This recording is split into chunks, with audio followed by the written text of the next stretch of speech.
Hello and welcome to episode 4 of National Allotment Week. Each episode we're looking to a different subject.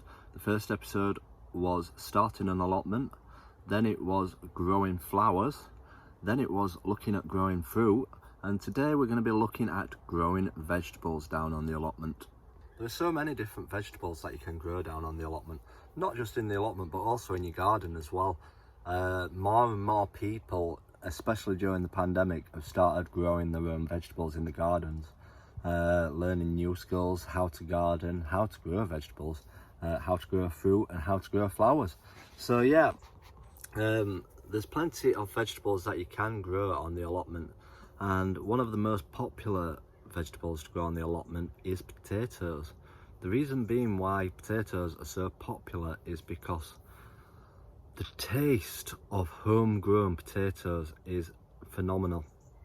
When you cook them, the skins just peel off them and they just melt in your mouth as well when you grow them. There's nothing better than growing homegrown potatoes.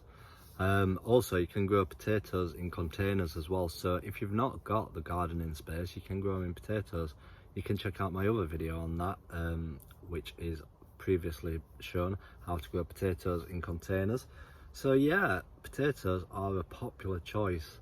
Also popular in the vegetable garden is runner beans. Runner beans also can be grown in pots as well as in the ground, and they tend to grow so many runner beans on. You don't tend to be able to buy runner beans in the shops, so that is probably one of the reasons why a lot of people grow them, and they go nice with your Sunday dinner especially. So some of the other vegetables that you can grow are beetroot and onions. Onions can be a bit tricky sometimes they don't get big, sometimes they do. Another one that people tend to love to grow are pumpkins, especially if you just like growing them for fun, just to see how big you can actually grow a pumpkin in the garden. The biggest one I grew were just like a normal size pumpkin really. I've not managed to get one of those huge size pumpkins yet, so that is my plan for this year, to see how big I can actually grow a pumpkin. Also sweet corn. Now sweet corn, if you're not growing sweet corn is the one to grow. The reason being is that as soon as you pick the sweet corn, the taste starts to go, so you've got to eat it within at least half an hour. Take it home, wash it and cook it straight away. That is the main tip with sweet corn, because it starts to lose its taste, its sweetness, and just how delicious it is. Until you have grown your homegrown sweet corn, you will not know what it actually tastes like and how good it tastes. Nothing can compare to a homegrown sweet corn. So let's have a look at some of the stuff what I'm growing. This is my potato patch. As you can see, they're all dying off now. These are all ready to pick. They're all ready in the ground. These were planted back in April, and I'm not ready to pick them yet, as I've got plenty at home already in the pot ready to be cooked. Now these are my sweet corn, and as you can see, they're all starting to go brown at the end, which means that they're nearly ready for picking. When you're growing sweet corn, you have to grow them in blocks. It's so that they can pollinate with each other in the wind and blow over the pollen onto the other plants, so that they produce the delicious sweet corn which you will eat. These are my kale, and as you can see, I've got absolutely loads of it, all ready for picking. It's absolutely delicious. Another thing that you don't often see in the shops. So yeah, kale is a good thing to grow on the allotment. It's so easy. First time I've grown it, to be honest, and it's done absolutely brilliant. This is my beetroot patch. As you can see, they're not massive yet. These were only planted a few weeks ago. Easy to plant.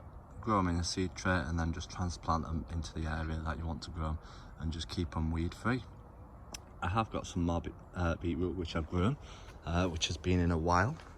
These are all growing pretty good, and as you can see, these are cabbages growing in between them, and they're looking brilliant. They're all ready for picking. So yeah, delicious beetroot and cabbage. Now another thing what everybody seems to grow is courgettes. Courgettes are so expensive to buy in the shops, as a lot of them are flown over from abroad. But if you get a good courgette plant, you can be picking them every few days, and they do absolutely fantastic. So if you've not tried growing a courgette plant, try growing one. Absolutely brilliant. Leek patch, as you can see, they're all doing well. They won't be ready until winter time, until they're nice and big, and then I'll be able to have leek and potato soup with all the potatoes that I've grown as well. And down here we've got either a squash or a pumpkin plant, I can't remember which one it is, but as you can see, it's doing brilliant. The key factor is to keep giving it plenty of water so that it swells up and gets nice and big. These here are my Swedes, and as you can see just there hiding under the soil, I've got one growing. Again, these are nice and simple to grow. You can leave them in the ground until you're ready to harvest them. So you don't need to harvest them all at once. You can just pick them as and when you need them. So yeah, try growing. So that's my episode for the National Allotment Week today. Come back tomorrow and see tomorrow's episode. If you're watching it on YouTube, click the subscribe button to stay up to date with all the episodes, or check back through and see the other episodes if you've missed them as well, and check up and see about how to start an allotment, how to grow flowers, how to grow fruit, and we'll see what tomorrow's episode is. Give it a like and feel free to share it and leave your comments below so that I can see you've watched it as well. Thanks for watching everyone, and remember, keep gardening.